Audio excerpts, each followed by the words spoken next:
Hi everybody, and welcome to Champion Trading. It's a nice crisp winter day, so what better time to be outside testing a conveyor. Actually, we're just moving it so it's 120 volt and it's easy to set up and run. It's all stainless steel, as you can see. It's the 880 Rex curve chain, double rails all the way around the length and the curve.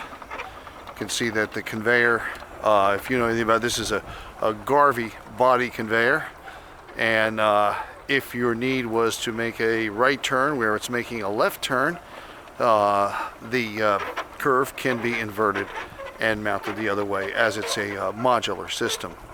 Has 120 volt feed and variable speed.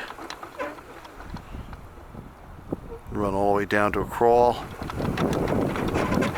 or up to the maximum speed you see it traveling at right now.